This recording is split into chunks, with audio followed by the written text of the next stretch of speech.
IVM. Hi everybody, just wanted to ask everyone for a quick favor. We're running a brand survey right now and would really appreciate it if you could let us know what you think about the advertising on IVM. Go to ivmpodcast.com/survey and do let us know. As part of this, we'll be selecting 10 random participants and sending them some IVM swag, so do fill out those surveys. Hi, and welcome to Your Kanoon. This is Amber from Your Ventures, and welcome to another edition of the show. For all our listeners out there, it's been a great journey till now. The show with this season will be coming close to an end, but we'll notify you on that, and as and when we stop on the same. It's been a wonderful journey, and for today's episode, we have someone very interesting. We have someone who's been championing the cause for children, it is Dr. Rakesh Kapur. I would introduce you, sir. Good afternoon. Welcome to the show. He handles an organization called BambooTree, where he's taking care of families that get affected by the family court justice and the system as it operates. And they've done quite a bit of research on providing all kinds of services and auxiliary help that one can think of to facilitate and make it easier for such affected families and their children. So, sir, thank you so much for being on the show. And over to you. I think the honor would be in yourself, introducing yourself on the show for us, because I think we can't justify your laurels, as I would say. No, thank you so much, Amber. I wish I had the kind of laurels you have painted out in my case. But I think thank you so much for having me over, Amber, and wonderful for IVM Podcasts to also have me over. And as Amber very rightly mentioned, for the last about 10 years, my organization, that's BambooTree Children's Foundation, has been working with children of separated parents. And as we all understand that managing children means managing the entire environment around them, the entire society around them. And unfortunately, as I always end up saying that, you walk into a room with 100 people and ask them about parenting or what to do with children, you'll have 200 opinions, right? Therefore, what I do is talk less about opinions, but talk a lot more about science and what does science have to say. And as a medical doctor, that's the way my brain has been hardwired. So one of the things that we've been championing for a while now is children of separated parents, what we call in India to be parenting 4.0. Now, what that means is, India, or actually the world over, started with the famous African proverb, which says, it takes an entire village to raise a child, right? However, over the period of time, we broke down into a joint family system, which was parenting 2.0. And then came the parenting 3.0, which is nuclear families. So India is largely into about 78% of the families are nuclear in India. However, urban cities in India, think places like Delhi, Bombay, Bangalore, Calcutta, Chennai, all of these have moved into what we call as parenting 4.0, where there are separated families looking after children, right? So the mother and father have separated. But unfortunately, neither our society, neither our government, and especially our judiciary has, actually be able to accept the fact and actually move into an arena which is parenting 4.0. And this is obvious from two very simple things. The law which still governs these children is the Guardians and Wards Act, which, to your surprise, was made in 1890. And we are still being governed by those laws which are there.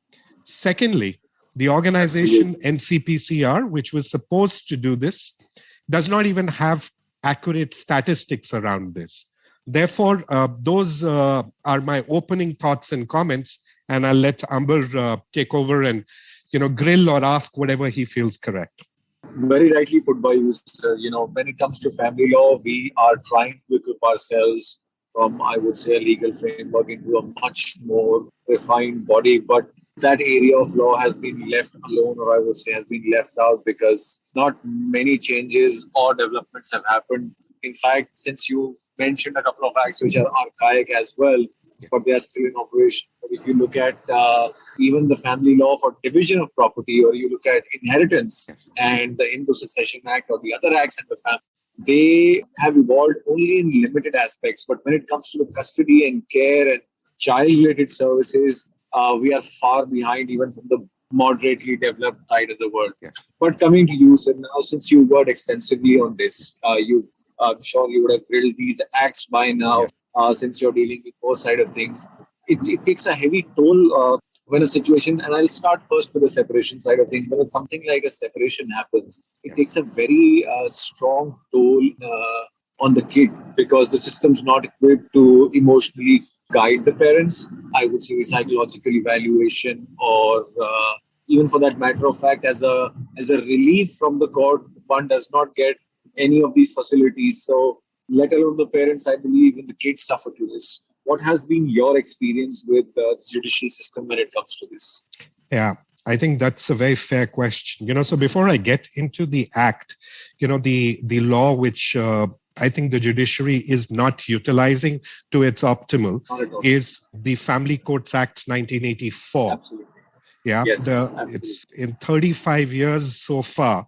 The section 10, 12, 14, and 20, these are the four main sections as I look at it from my perspective, right? They give all the powers that are possibly needed to the judiciary to frame rules, to hire psychologists, to take up social workers.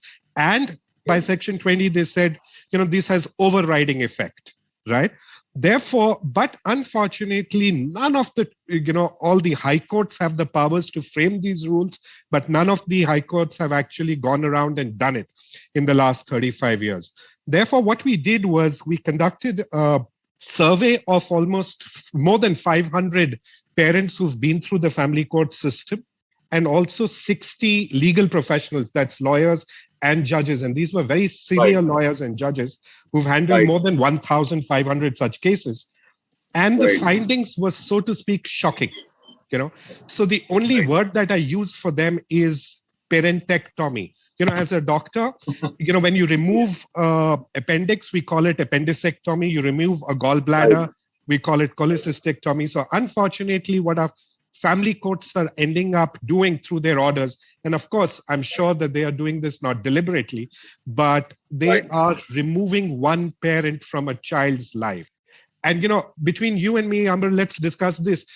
One of the greatest tragedies that we talk about is loss of a parent for a child, right? Now, absolutely. But, what we don't realize is that the loss of a parent, we all understand it can lead to psychological disturbances. But the way we practice medicine has completely changed over the last 20, 25 years by this study, which has been now replicated across countries all across the world, which is known as the ACE study. ACE stands for Adverse Childhood Experiences, right? So what it says is that these children not only suffer from suicidal tendencies, very high level of drug abuse, behavioral problems, teenage pregnancy in girls, but more importantly, I think I'll let that sink in by simply saying their life expectancy is decreased by about 20 years. Which is quite shocking, but the reality, as you rightly said, because I would interject and say that, when something like this happens and you see this in the courtroom going on, the adverse effects of the courtroom drama with ill-equipped amenities and sensitivity, as I would say, and there are a lot of things involved in it. And legally, as you're saying, there are empowering tools, but they're not judicially utilized to expand on providing those services.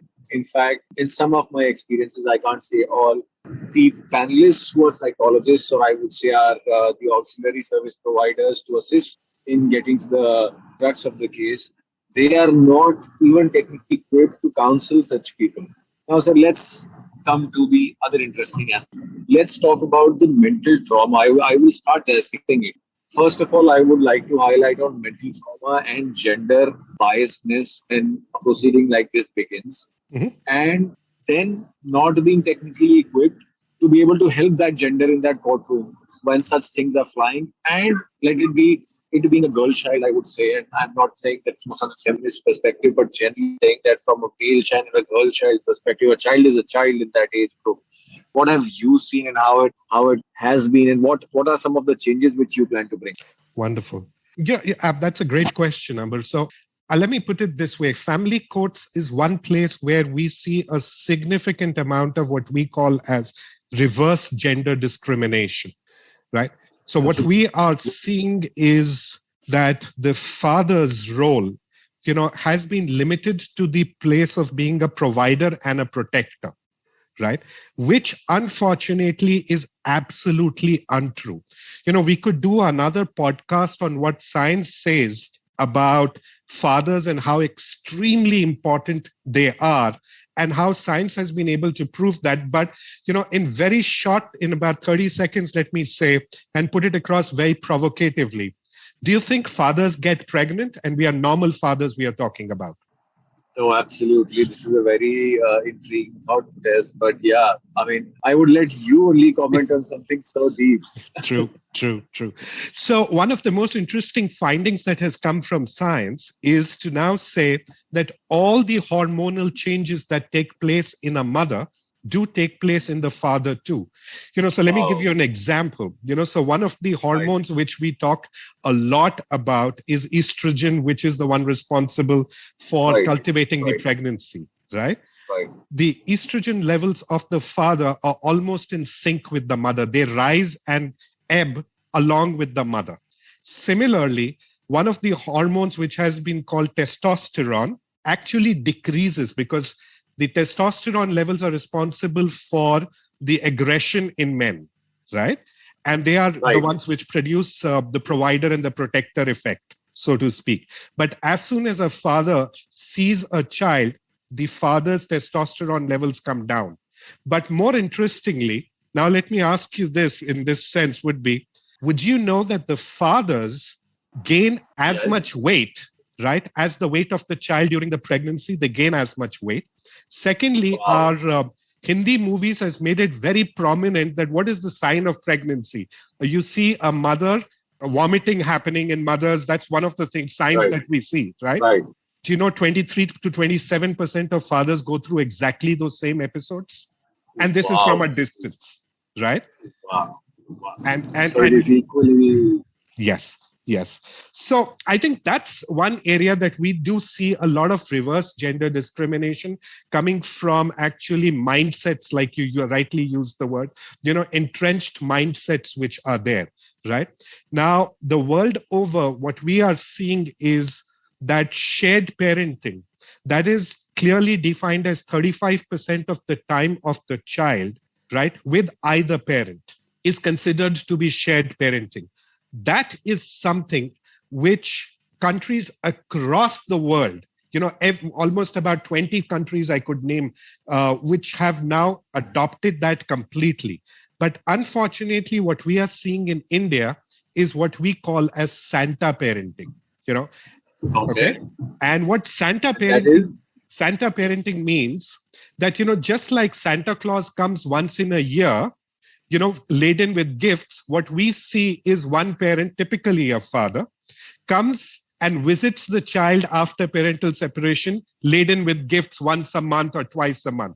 What our survey findings have shown is that the average amount of so-called visitation, the word visitation I obviously hate because the world over they've changed it to parenting time. Visitation is best kept for jailed convicts. That's the way. The typical amount of parenting time given to the non-custodial parent is anywhere between 14 to 18 hours per month. And as lawyers, you would know that is almost the same as the amount of visitation time given to jailed convicts. Absolutely correct. Right? That is totally, absolutely. That's totally correct. Those are the visitation hours, as I would say. Absolutely. So, what we are doing is by our orders relegating one parent, typically the father, but it could be the father or the mother, the non-custodial parent, into the role of not just a guest. Like a very, very famous lawyer said to me yesterday that they're making them into ghosts. Absolutely. Right. And that's the true word. I think whoever that is used, they're actually hinting at turning people into ghosts. Absolutely. Yeah, no, and I wanted you to highlight, that this whole procedure, let's say when child, and since we don't have such kind of childcare services, and by the way, I'm not very pro for childcare services, even though from a from like what people would see in the Western countries or in the developed countries, that how childcare services are. But from a caring perspective, we do need childcare services. But in the absence of that, the sensitization process, the law does not talk about sensitization. It does not talk about expansion of the scope to cover sensitization to that effect. Now, do you see a marginal shift if I pick data up? Let's say, let's take a hold of judgments into some discussion, and since your organization is already highlighting those and bringing it to the forefront, let's talk about those. Where do you feel are those landmark judgments that could have or that can now turn the tables for us? Wonderful. So there is this wonderful judgment, which is the first one of its kind, right? So which was KM Vinaya versus BR Srinivas. This was, I think, way back in 2014 by the Karnataka High Court, right? I think that was one of the first landmark judgments which actually recommended and implemented shared parenting, right? So they divided the time into 6 months with the father and the 6 months with the mother, right, of the child, and obviously equal amount of parenting time within weekends during those 6 months which are there. Unfortunately, that judgment got overruled or overturned by the Supreme Court later.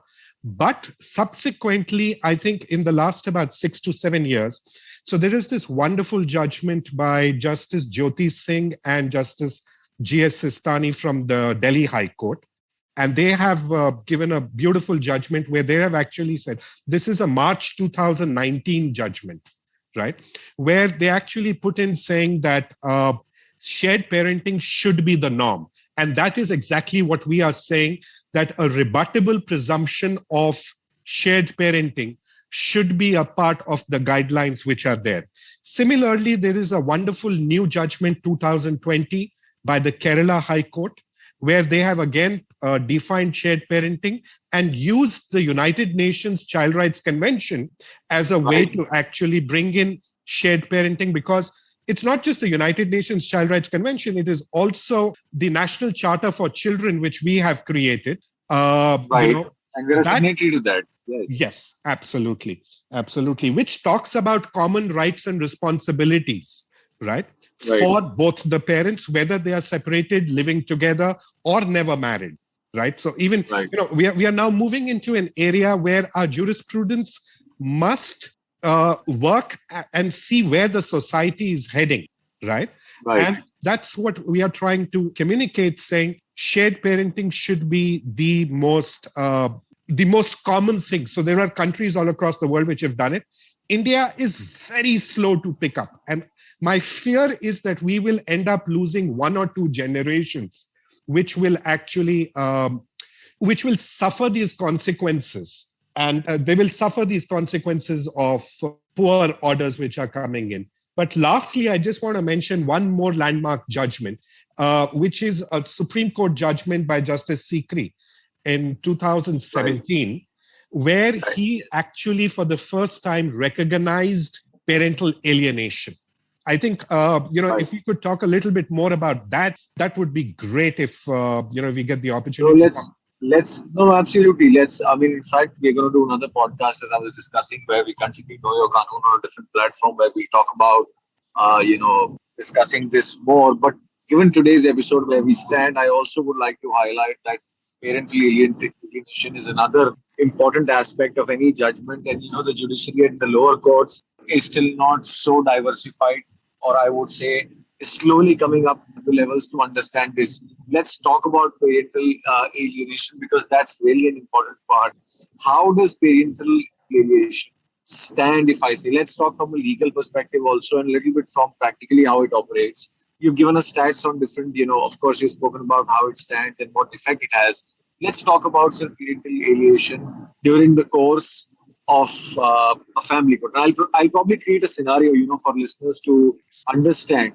On most of the topics where I've seen, a dispute being taken place, or due to various other reasons that a couple is engaged into a separation and they have a child, the information, the way the proceedings proceed, the way, the counseling is done, it tends to make, as we earlier spoke about that judicial gender bias is something separate, but it also makes the child not have a sense of understanding whether this particular situation would work in his favor or not, and it might create the parent as I would say a villain, or would make him feel that they're averse or they're adverse to their needs, or they have been doing the wrong side of things for themselves or for the family.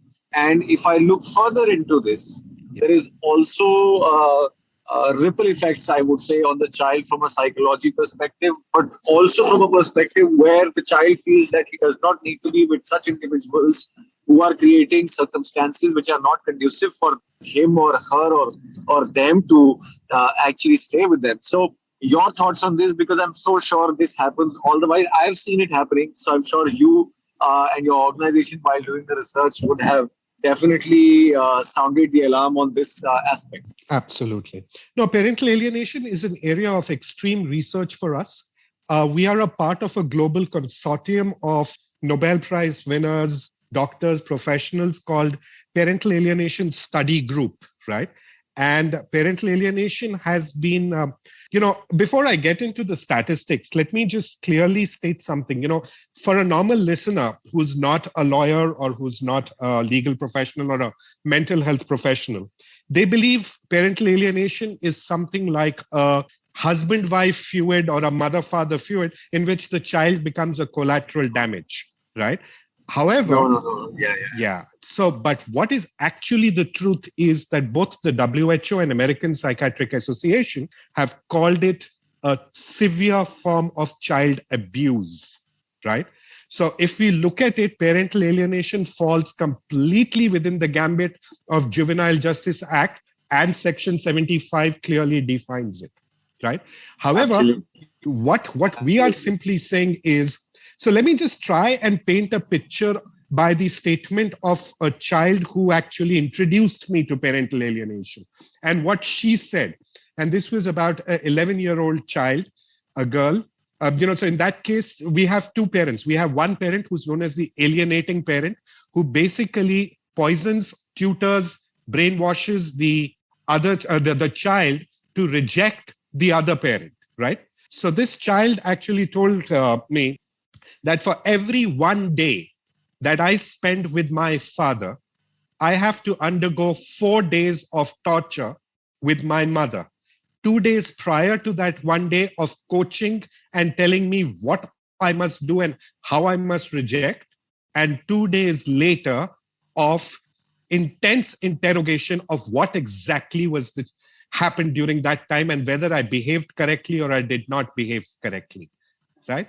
Now, this is in sense 4 days of the child in a week. Let's say if the child has weekly visitation with the father, typically goes through. And to give you another example from the same girl, how she started off was, she said that, when I was 3 or 4 years of age, I went in. So these are all words from an interview that we've done with a child who's now about 25. But she told me that when she was 3 years of age, her father had taken her to the zoo. And she was extremely scared. She didn't know what to say, what to do. And in spite of the fact that she loved animals, right? So the father tried everything, but didn't work out. So then the father said, okay, maybe the child is not in a good mood. Let me take her out and bring her back maybe on some other day. As soon as the child came out of the zoo, the child was completely happy and good self all over back again. So the father asked the child, what happened, beta? What did you do? She says, my nanny and my mother had told me that you will take me to the jungle and feed me to the tigers. So for a 3-year-old child, she thought she's going to die that day by being killed by a tiger because her father had come to kill. So Absolutely. And this is what parental alienation's definition, as you highlighted, sir, is correct, because it's just not that the parent feels distance, it's just that bashing of one parent by the another in a way where one lets down the other and creates the fear in the mind of the victim is what parental alienation is. I believe it turns into a syndrome as well after a point of time, as you highlighted. And it's very difficult to treat I'm sure patients for this. And in case if one is also looking at, if I even look at a legal remedy for this, it is not quantifiable because you've lost the years, the formidable years for you to, change back and get the mental support you needed. I think that's a beautiful point that you raised, Amber, that, I mean, you were so bang on in saying that those years of a child's life, a lot of judges that I've spoken to and lawyers also, they say, never mind, the child will come back after 10 years or 15 years when the child is 18, right? But as you wonderfully said, you can never compensate for those 7 to 10 years of the life that the child, and those 7 to 10 years, as I highlighted earlier, are the most important years of a child life, which have a lifelong impact. You and me today also are as psychologists, we will tell you that even today we are living through our experiences, whether good or trauma, of our childhood. We are all products of our childhood. So absolutely. So even when I would say, even when there are mercy petitions, or as I would rightly say, whenever the judiciary looks at such situation and tries to solve it, the adverse impact needs to be understood that, you cannot quantify the loss of years, the pain, the emotional stress, the outcome we're looking at. But I think, closing remarks on this, or my point from you on this would be, what are some of the remedies you would suggest? That how can parental alienation be culminated during such a process being introduced? Now, we've spoken about Juvenile Justice Act, we've highlighted things. I feel from a court procedure or process, or from a legal procedure or process perspective, there are certain things that can be done, right? Proactive involvement of the administration concerned, proactive involvement of local authorities. It could be at, small cells, clinics being set up, technical people being hired like yourself who can look up into these matters, people who can, understand what is being imparted. The child being kept in such a safe environment where he's kept away from all of this. But at home, what do you do? How can you solve this problem at home? Because there is no law in the country that can bind or solve this. Absolutely. No, I think that's wonderful. Let me divide your question into two parts. So one is, of course, the institutional mechanism, and the second is the individuals, that is people at home. So institutionally, there are three ways the worldwide people have handled it, right? So the first is countries like Brazil, Mexico, Romania, and Sweden, and there are other such countries who've made parental alienation into a criminal offense with compulsory escalating provisions, starting from fines to revocation of professional licenses, immediate psychiatric consultation and things like that, all the way up to jail and shift of custody. The second way is countries like UK, and that's the model that I would recommend, so they have set up a body known as CAFCAS, okay, which is Child and Family Support Services for Children. What they have done is set up an independent body of psychologists, right, who basically help, and that is what I would recommend very seriously for Indian government to look at and Indian judiciary to look at, that they've set up a independent body of psychologists who are present within the court premises, right? So in the family courts, they are there, and they perform 4 different tasks. So the first task is, what I call as primary or preventive. As we all understand, a stitch in time saves 9, right? So what we need to do is first prevent it. So preventing this, these people do a education and awareness workshop for all parents who are walking into the family court. So your case cannot move to the next step unless both of you have attended a half-a-day workshop on the child. So that's the first thing that they do. Second thing what they do is they sit with the parents and they make parenting plans. Family law is at the cusp of science and law, right? So it's far superior that the psychologists sit down with the parents because they have the time. Our judges are too overburdened and overloaded. They really don't have the time to be able to create individual parenting plans. So they create parenting plans, which will finally get the approval from the courts, that's the judges. The third thing they do is conduct child interviews, diagnose parental alienation. And one of the things that I would just like to highlight is so the research shows 40% of parents who do parental alienation suffer from personality disorders, typically cluster B personality disorders. So they diagnose that and they help that parent to go through therapy if required and if the parent is willing, right? So that's the second model that a lot of people. And the third is the model that countries like US and certain other countries in Europe pass, which is what they do is, so, one of the judgments which I would really love you and the listeners to go through is a beautiful judgment by Supreme Court of New Hampshire in the US. And it's called James Miller versus Janet Todd, right? It's a recent judgment about 2012 or 13, I think. And they have clearly, beautifully explained what are parental rights and responsibilities and how such cases need to be handled. And they have actually shifted the custody of the child from the parent to the other parent, from the custodial parent to the non-custodial parent, because of simple saying that this is a severe form of child abuse.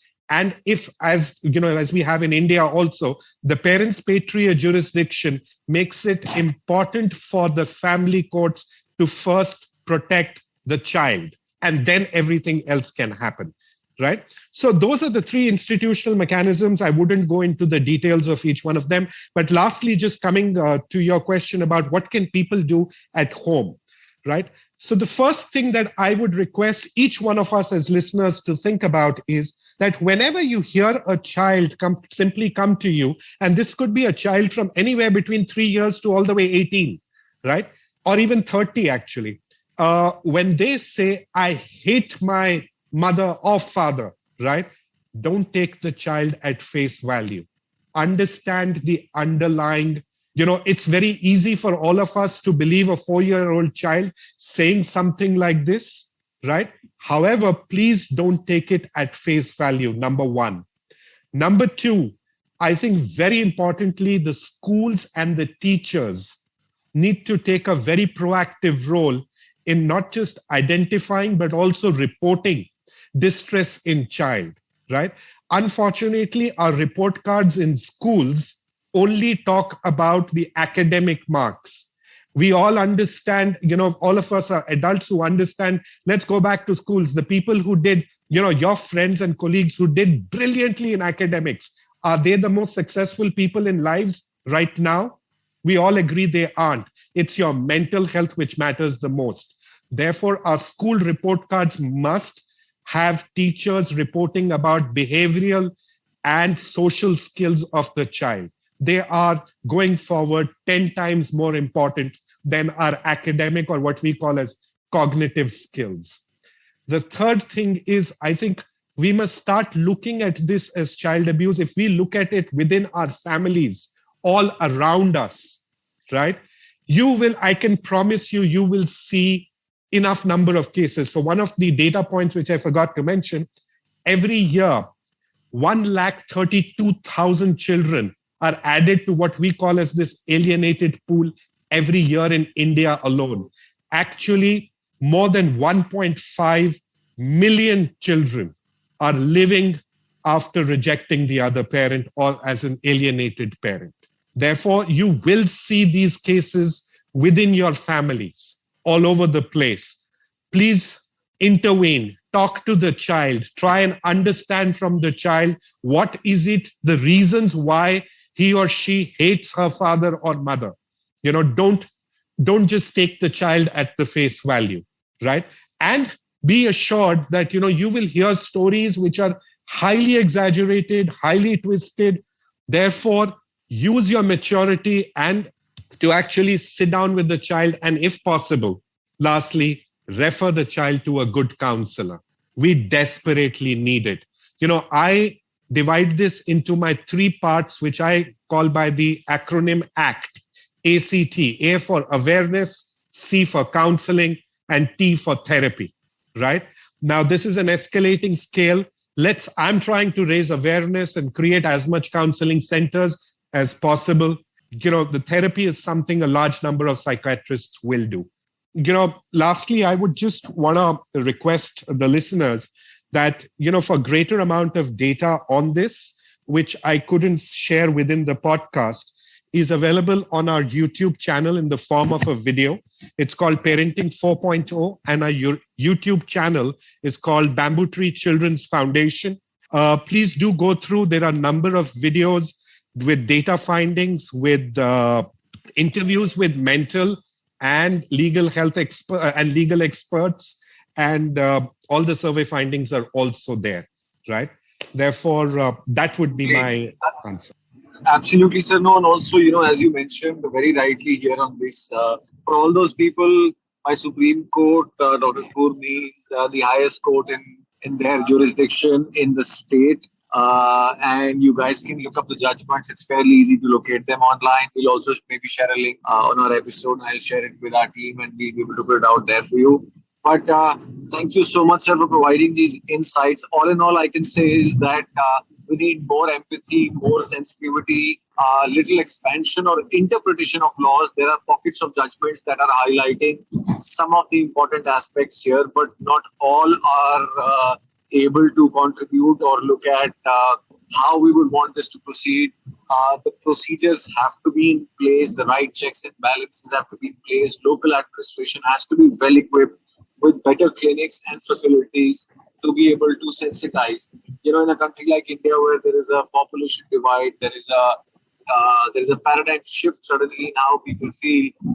There needs to be such reforms to be able to handle such kind of a sudden explosion in parental alienation and family law coming into forefront, where no one had ever thought that family law would play a major part in the modern lives. And with that, I would like to say thank you so much, sir. It was lovely chatting with you and discussing, I would say, only 30% of the content which you and I have decided to go on forward with. And we would be shortly having you again to talk about the rest of the matters, where we can expand on some of these judgments further and talk about remedies in a more practical way rather than in a utopian legal way. Thank you so much, Amber. I'd just like to end with a beautiful quote by Mr. Nelson Mandela, which says, there is no keener revelation of the society's soul than the way it treats its children. Therefore, I would humbly request our Supreme Court to actually look and start the judicial reform process from the family law, because that is not just a low-hanging fruit which can be done very easily, but will have the furthest and the most amount of impact on the society. Thank you so much for having me. I would love to be on the podcast again, and wherever, it'll be wonderful. Thank you. Absolutely, sir. Absolutely. Thank you so much. And these are some great insights on how, people just overlook these matters, and the judicial system does. But we hope that in future we are able to change the whole procedure. There is advent of new laws or new procedures and methods. And with that, thank you so much, sir. And we'll be shortly getting you back again to discuss more on this. So thank you, everybody. Thanks a lot.